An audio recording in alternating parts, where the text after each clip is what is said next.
dear respected Thai, beloved Sangha.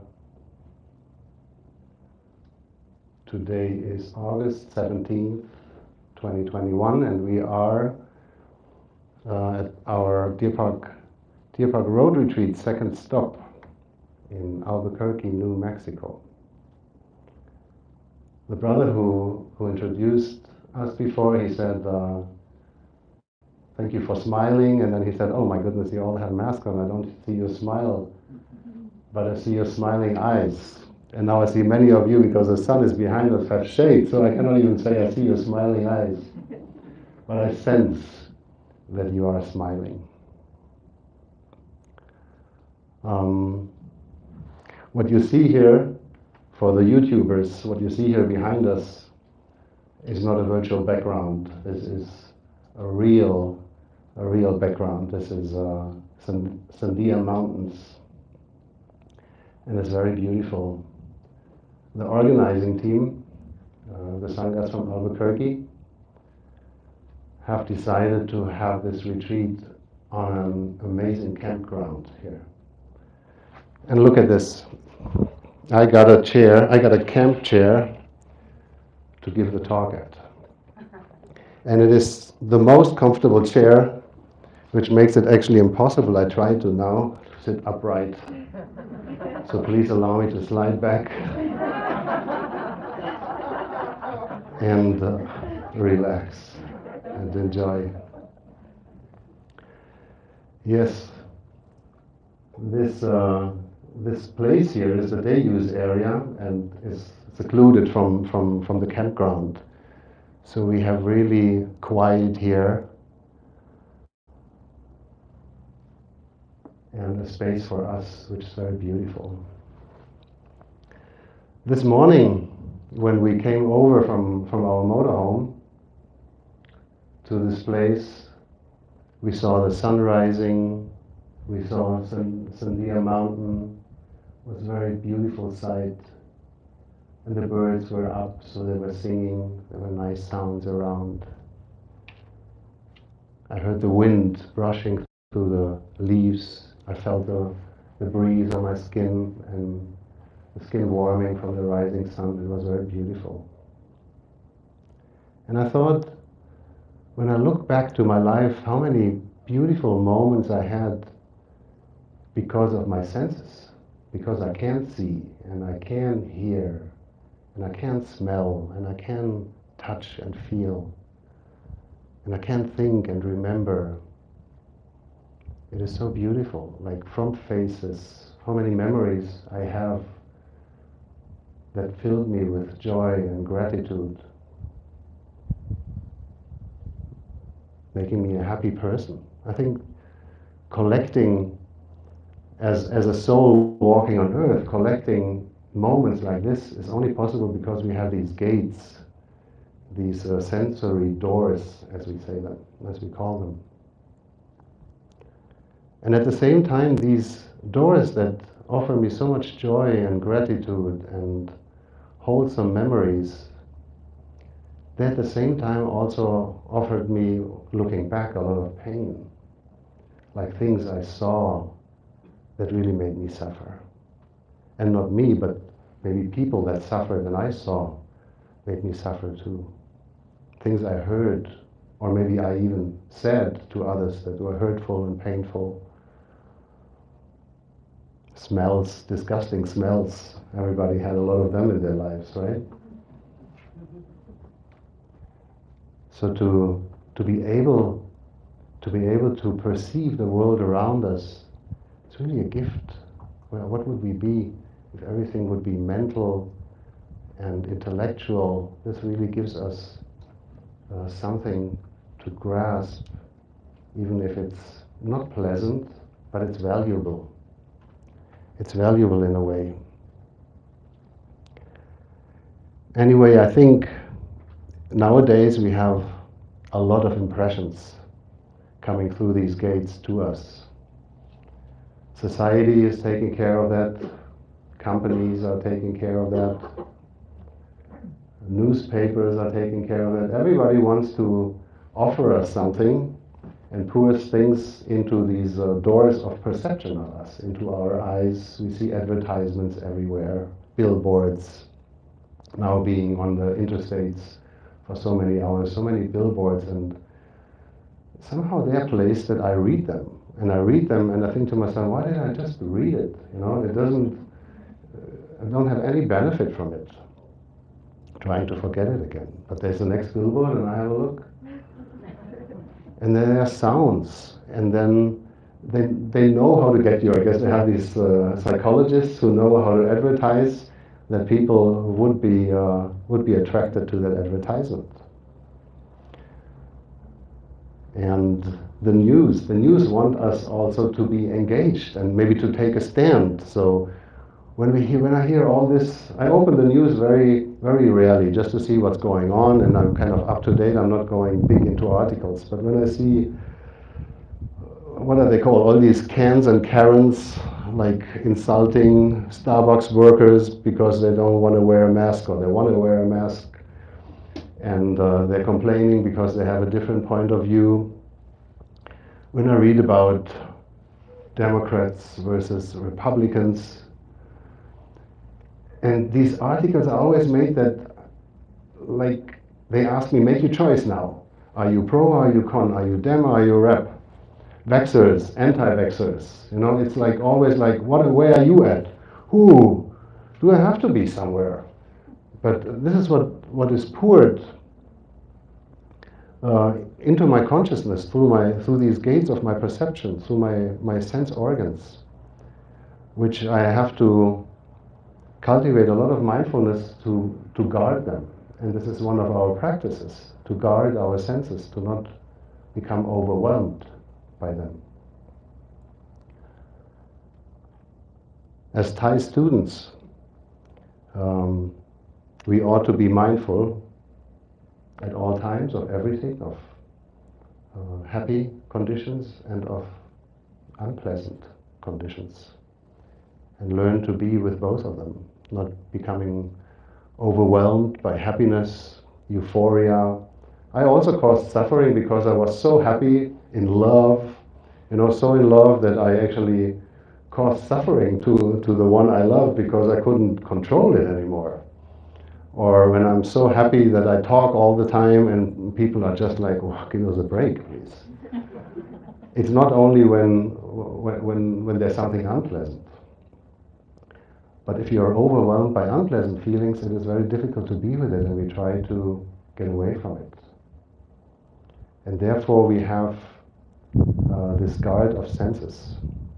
So Thai wants us to be mindful of all these things, to be mindful of pleasant and of unpleasant conditions, but at the same time to cultivate an equanimous mind, to be able to receive both of it.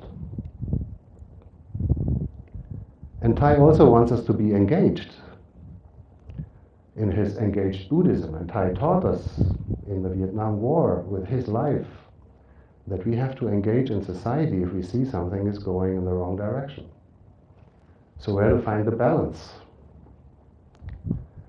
And regarding this advertisement and the news, I really don't want to engage. And I think my engagement would be to disengage in that news and not read them. Or read them only to a point where my mindfulness tells me, stop here. This is not nourishing anymore. This doesn't give you any helpful information. And this is not, you're not benefiting from in any way. It is just made to get yours attention. And attention is something I believe we play easily with. And we say we do pay attention, right? We pay attention to something. And how easily we do pay attention to billboards, to advertisements, to news, and we got drawn in and we lose ourselves in it. And we're paying for it. Yeah, isn't it? Literally and metaphorically. You're giving away your attention, your awareness, your energy. And it is not that they want to do this and they want, I don't know who they are. Nobody wants to drain your energy. It's you. You are opening yourself up to it and you see it's not helpful, but I cannot get away from it. you are soaked in. So it's very important to stay clear here. And I believe all of us, if we have to pay money for something, let's say you want to buy something, you really want to make sure that this object you're buying is worth the money you're paying for because you worked hard for it, right? And you want to be happy with it, whatever it is. But with our attention, we are much more generous and like wasteful. We're just giving it away. And for me, my attention is much more precious than money because it determines also how the level of my happiness and the level of my practice and how I can be with unpleasant moments and situations, and how I can regulate and guard my senses in order not to be overwhelmed and not to drift off in either way. So attention, selective watering of seeds, we call it, appropriate attention is the word, is essential for our well-being. And in a world that is so noisy and so distracting, and maybe wants us to take a stand for the left or the right, the one or the other, even we don't even want to take a stand, we get pulled in and say, okay, I'm more that than that, I'm more right than left, or more left than right, and you get the reasons delivered. You don't even have to come up with your own reasons why. You get them delivered too, you just take them in and say, because of that and that. So I would like all of us here to ask ourselves, what are we paying attention to? What are we paying, to whom? Can be also people. To whom or what are we paying how much of our attention to? And is it worth it? You know? Is it giving me bliss? Is it giving me peace? And I'd say, do things only when you do them with the joy of a 5-year-old child feeding a hungry duck.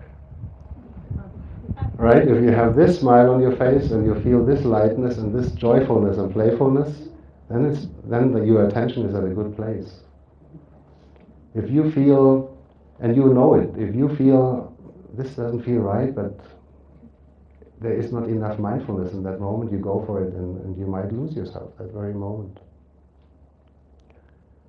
How they call it at the internet with YouTube, and so when you go from one video to another and they say, you want to watch that too? And you say, sure, go ahead, give it to me. And then after this one, oh, there's another video according to the videos you watched, like you will like that.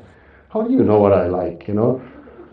Leave me alone. And that's the moment when you're self-empowered and you say, now I know what I want to pay for. My attention goes to myself. I want to quiet myself from all this noise around. This is a pollution.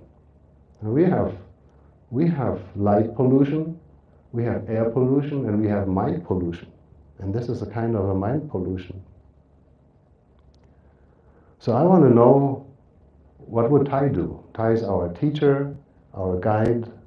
He guides us on the right path. He guides us towards ourselves, towards our true selves.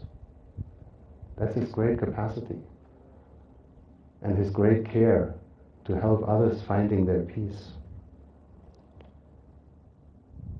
So I was asking myself, what can I do? What does Thai do? So I know I will do the same. And I will tell you in a moment. When we come back to ourselves, find the quiet space within, paying attention to ourselves fully, offering us some appreciation that we chose to be here today and not in Disney World or in a mall, but taking care of ourselves while we're listening to 3 wonderful sound of the bell.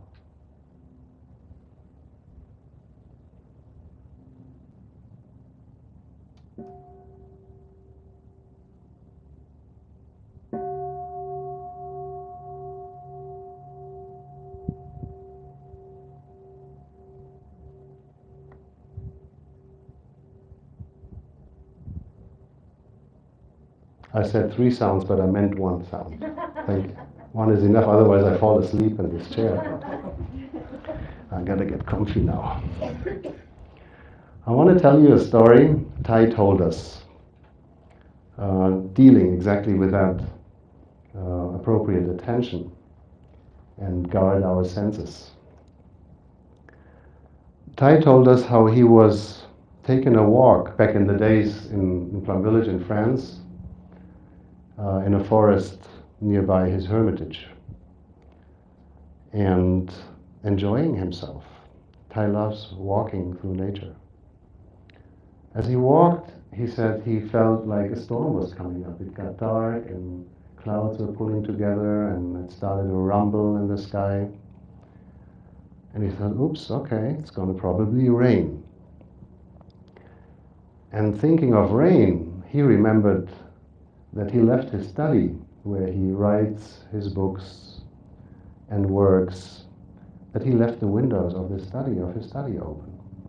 He said, if it's raining, I better go home. So he started to go walk home as it really started to pour down.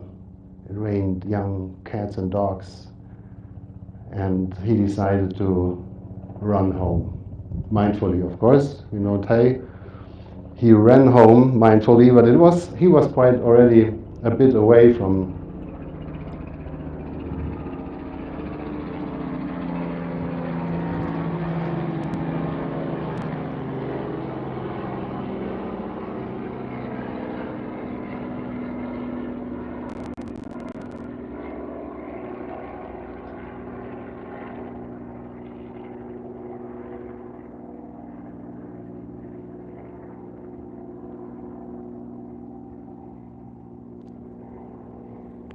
There are so many bells of mindfulness everywhere. Beautiful.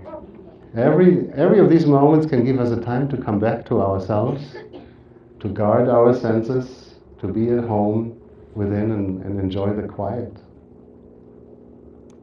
So he was quite a bit already away, so by the time he came home, what he had feared happened. So he came up running mindfully the stairs to his study, opened the doors, and as he expected, the windows were open. It was raining inside.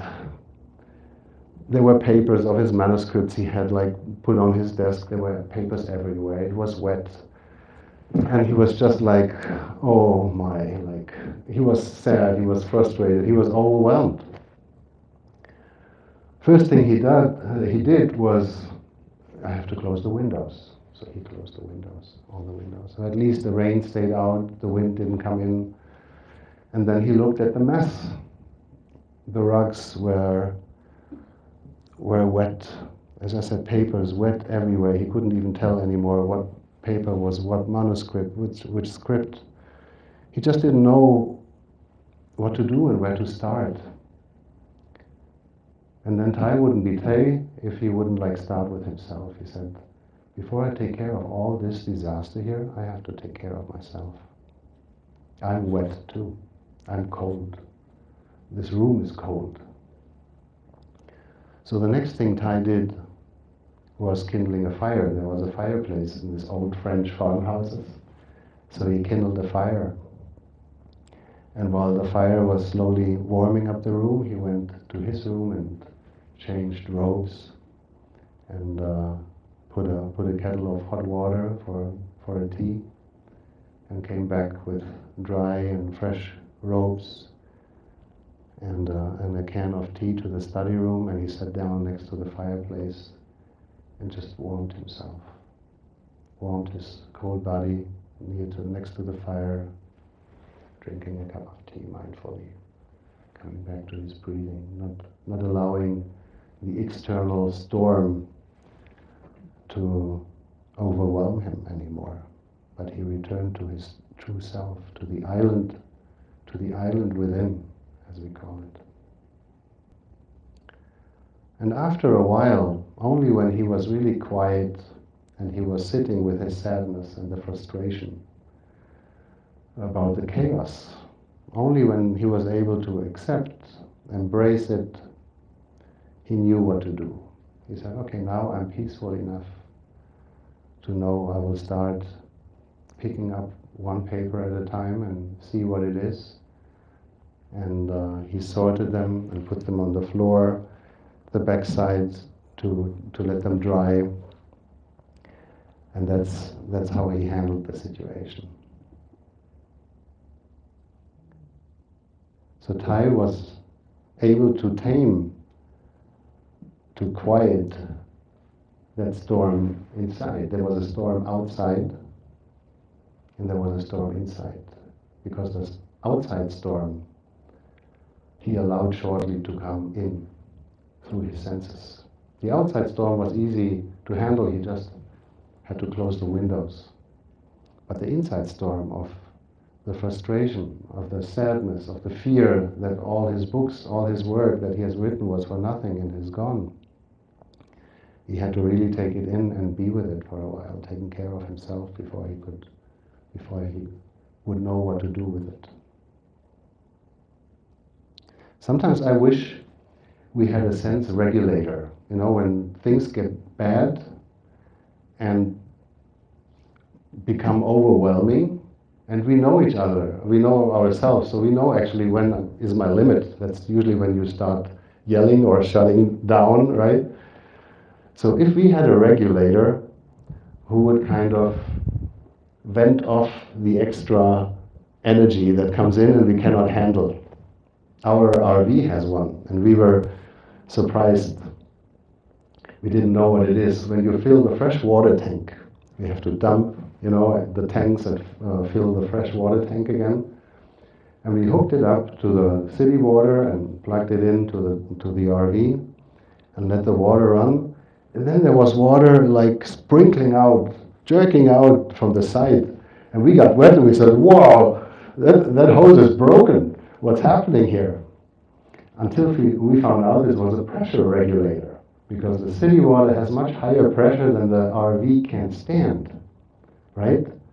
So there is an overwhelming pressure coming from the outside wanting to penetrate our RV, and our RV, or the host of it, is so smart and knows how to guard itself that it has a regulator, and as soon as it goes over a certain amount of psi pressure, it releases it from this little valve and wettens us.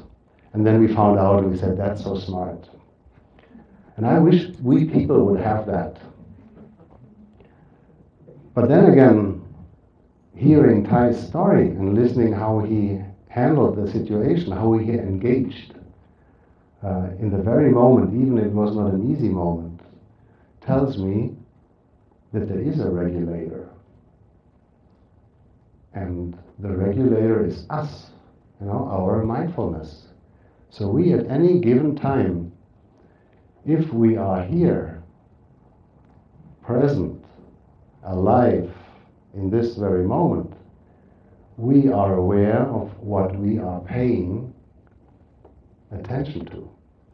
And if we see that what we are paying attention to is not good for my pressure system and it will break my hoses, I have to open the valve, the regulator. It's like these noise cancelling earphones. You can cancel it completely or a little more, so you can drive in traffic and listen to your inner voice, whatever that is, and still be engaged with the outside world. Something like that. So we can be that kind of regulator for ourselves. The only thing we have to do is to be here and to be there for us. And therefore we need a little bit also of a reason. Why should we be here? Maybe it's unpleasant to be here. But if we learn to be with the unpleasant, to be cold, to be wet, to be afraid that all my work is destroyed. If we can just take some time and sit down and let time figure something out for us. If we can just generate this little patience. And it didn't take time more than 20, 30 minutes to dress, to do some hot water, to sit back at the fireplace, to get warm, and to accept the situation, to then see, okay, I'm going to pick up the papers one by one. The problem is that we don't allow ourselves to sit down. We want to rush and we want to help the disaster, but we only make it worse. We make it worse inside because we panic and we lose our quiet. We become the storm outside. But we don't have to. We can be the eye of the tornado, right? It's safe to be in the eye of a tornado, but I don't know how you get out of it. So let's not think of a tornado. A storm is heavy enough. So what did Tai do when I tried to analyze and look at it? I said he was basically taking care of his 5 skandhas.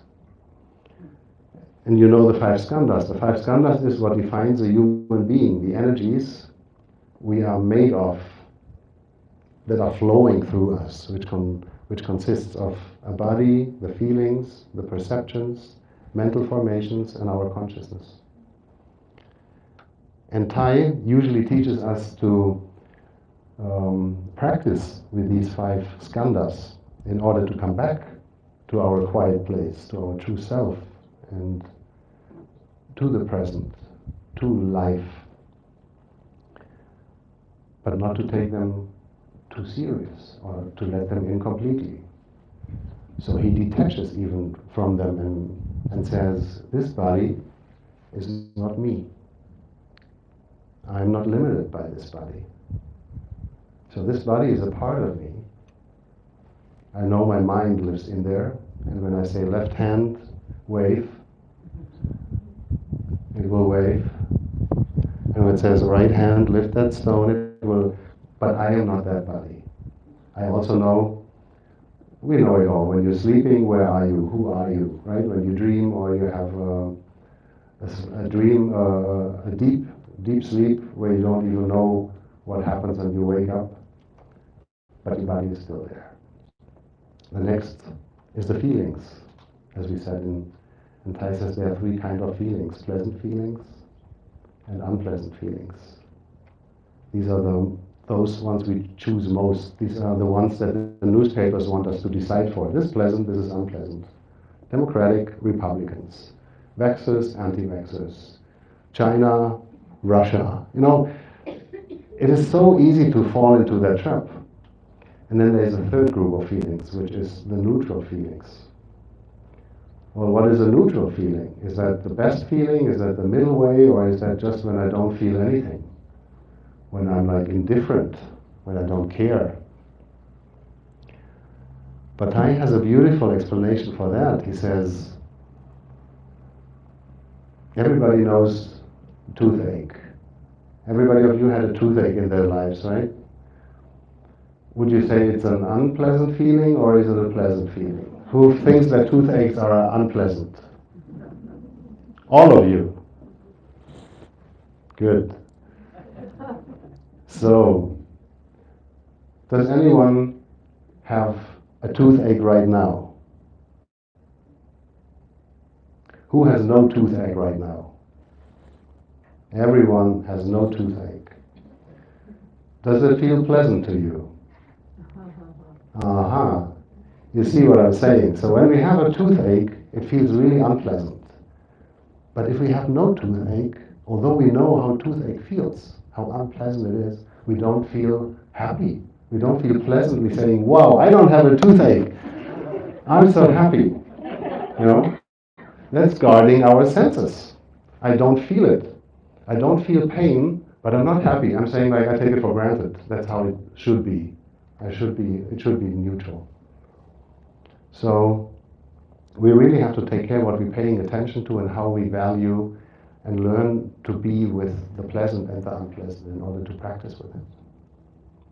And in order to be able to look deeply into the message of it, into the value of it, and to grow as practitioners, and to grow our capacity to embrace people who are unpleasant to us, who are difficult to embrace, and situations for ourselves.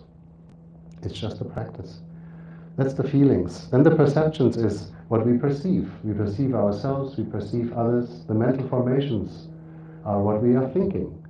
And in Western philosophy, even our emotions are shortcuts of thoughts. So everything what we can think, also anger is actually a mental formation. Sadness is a mental formation. And our consciousness, the knowing, the awareness of it, these 5 energies flow through us. So I see, when I look at that story and how Tai engaged in that very moment, although it was not easy, he first took care of his body, of the first of the 5 skandhas. He first made sure that his body was warm and not wet, so he dressed and he placed himself in front of the fire. The next thing was that he was taking care of his feelings. He was still frustrated, he was still afraid, he was still sad. So he sat there with his tea warming his body and let his unpleasant feeling slowly fade. Just as he grew more comfort with his warming body, he would feel better. So all of these 5 skandhas are interconnected. They are not separate from one another, but they help each other. He perceived, was the next step, he perceived after he felt more pleasant what the situation was. He perceived all these papers, the wet rugs, this fell down, my little glass of ink. So he knew what to do. And the mental formation he could then change and said, okay, I accept it, and I choose peace of mind and quiet and equanimity over frustration.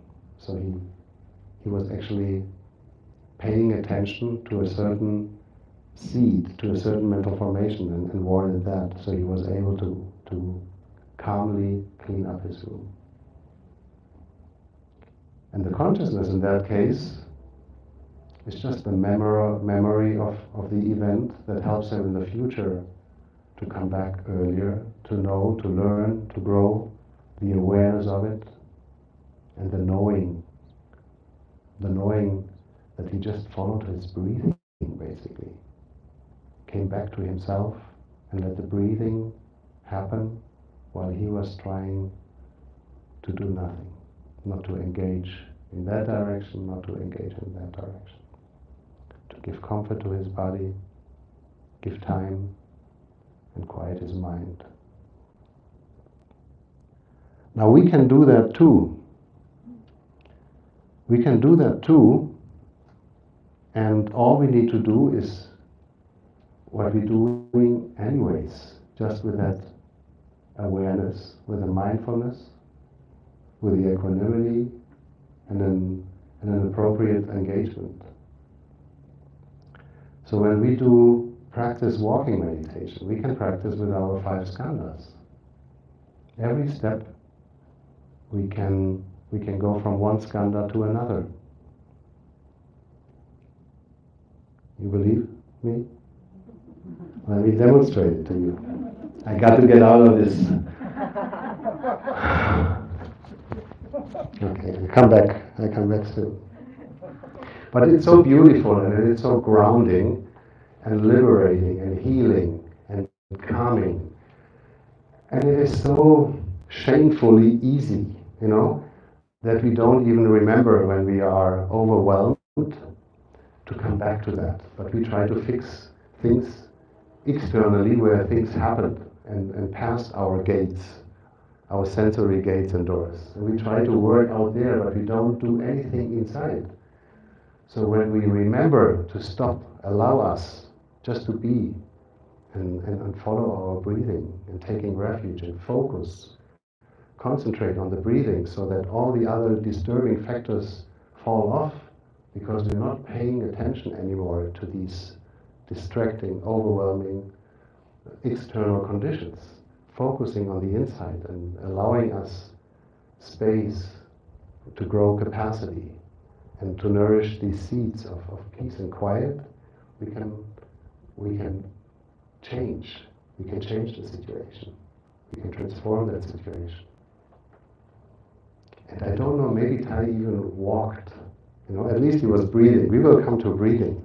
So now when we practice walking meditation, while we're breathing in, we're taking a few steps, however long our in-breath is.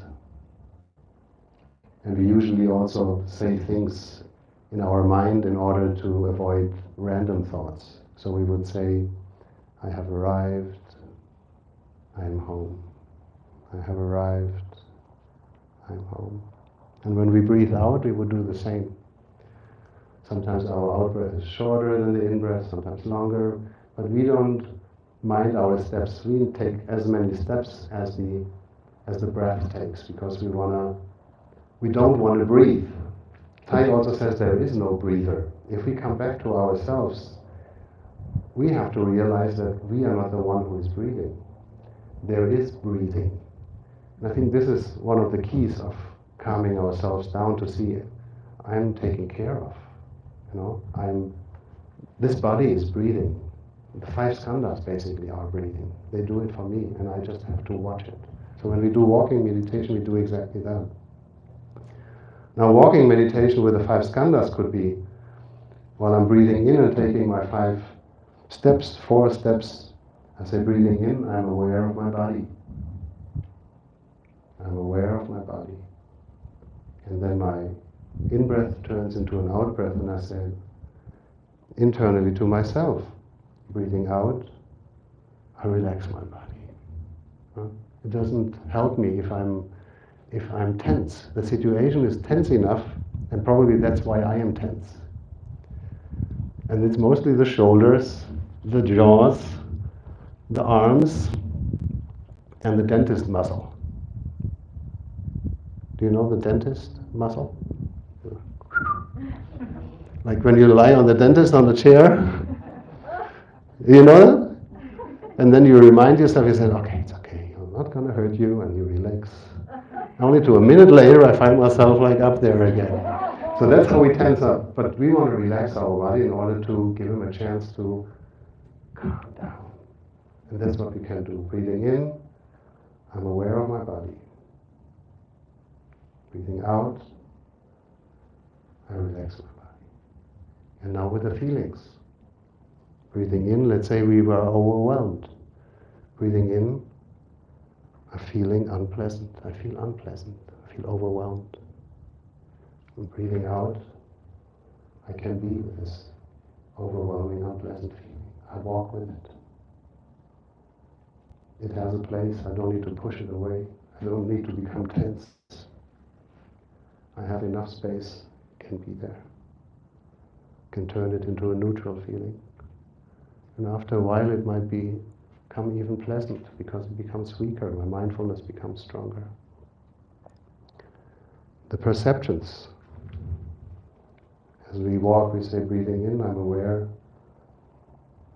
of my feet.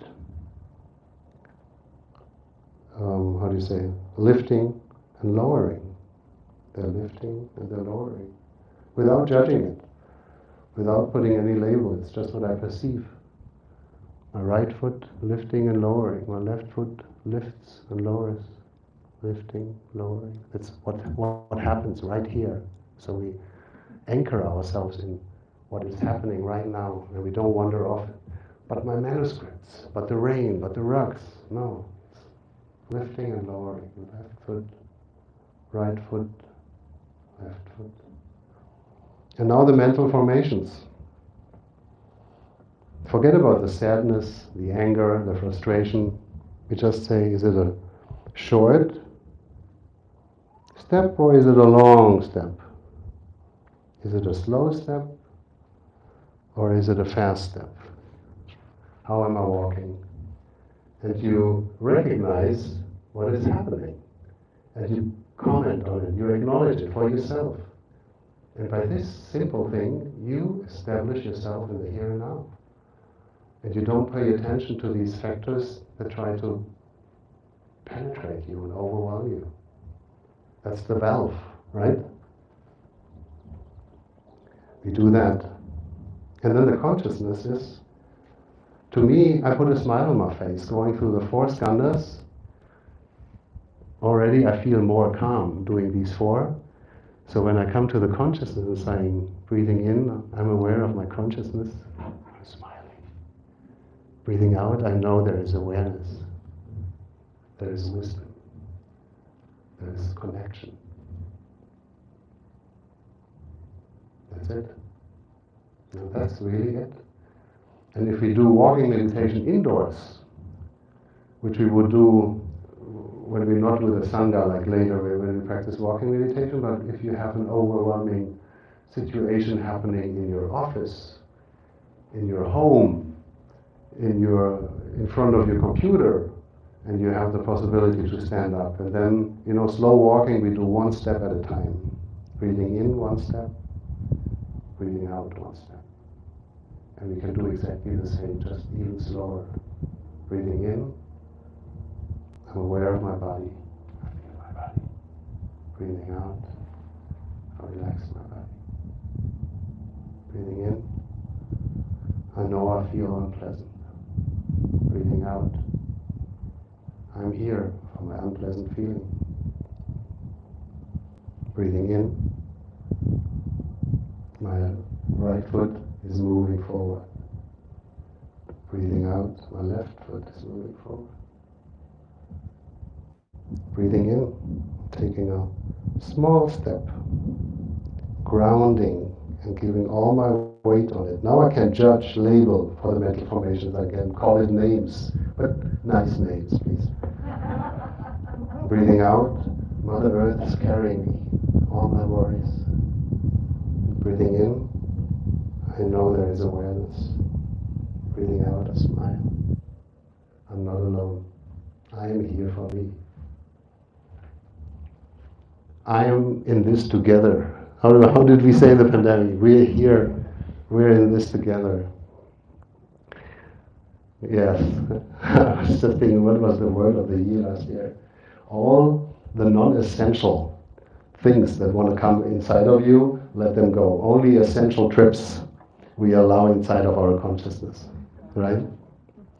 So that's as easy as it is for walking meditation. In walking meditation, please do it. Please first allow yourself, when you feel overwhelmed, to allow you a timeout. To not try to fix the things right away. To not run around like a chicken. Everything is going down, bing bing, and ring the alarm bells. But calm down. Do what Thai does. Sit down. Get comfortable. Take care of your 5 skandhas. Take care first of your body. Check in with your feelings. If they're unpleasant, it's valuable. It's not bad to have unpleasant feelings. It's a valuable feeling. Perceive yourself breathing, the tummy rising and falling. See, is it going fast? Is my heart racing? And acknowledge it. Yeah, my heart is racing. I'm breathing heavily. Acknowledge it. And know it. And remember. So this is how we can practice breathing when we are not maybe able in a situation, but are overwhelmed to stand up and walk because it would look weird, or we just cannot do it in that moment. In the office, for example. Your boss told you something what really upset you. So what you do, we practice these 5 skandhas with our breathing. Breathing in, I'm aware of my body. Breathing out, I relax my body. Brother Earth was doing that for us. Breathing in, I'm aware of my feeling. Pleasant, unpleasant, neutral. And then when you think you feel neutral, just ask yourself, do I have a toothache? And when the answer is no, allow yourself to feel pleasant. Okay? And the perceptions, as I said, you feel your tummy rising and falling while the breath is breathing. So you feel aliveness. And then the mental formations, you label the breathing. You say it's short, it's long, it's deep, it's slow. Just the guided meditation we had before. And the awareness of it, the mindfulness, the empowerment, our aliveness. I like to call it enlightenment, because we come alive in that moment. And I have difficulty saying enlightenment, because I reserve it for the Buddha or for Jesus or for people, not for me. I don't allow myself to be so lucid. But I think it is not far away from each other. But what I allow myself is to be alive. So when I'm empowered and I'm mindful and I'm here and I feel everything and I'm at peace with it, because I see I'm aware and empowered to guard my senses and be a good regulator to see what helps me staying peaceful, calm, quiet, and clear, and also being able to offer that to others around me. And when it is enough, and I have to take care of myself first, not allowing it in anymore and closing the windows, then this for me is a sort of enlightenment. But let's call it enlivenment, because it is very enlivened. So my dears, I'm afraid I have to get out of this chair. I wish all of us for this retreat that we can have a look at all of our senses, our eyes, our ears, our nose, our tongue, our skin, our body, and our mind, the six senses. And we don't have to guard them like bouncers, but sometimes we have to. But now in the retreat setting, we are in an environment where we're very loving and supportive. We support each other because we came here and we chose to came here to practice and to let maybe good energies in that foster the peace and foster the quiet and foster compassion and foster understanding and love and all these beautiful values we possess also in our consciousness, and help us watering these. And we will support each other by walking mindfully. So when I forget to be mindful, I see you walking mindfully over there, and you will be a bell of mindfulness for me. And I will stop and say, wow, what am I doing here? Where I'm rushing to? Do I have an appointment? No. Look at this person, looks so calm, so beautiful. I want to look like her. And then what do? I come back to myself. I calm myself down. I calm my inner storm down and let it outside. So I wish that we will be able all together to guard our senses and close the windows when it is needed, but still enjoy the view. It is worth it. Thank you very much.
Thank you.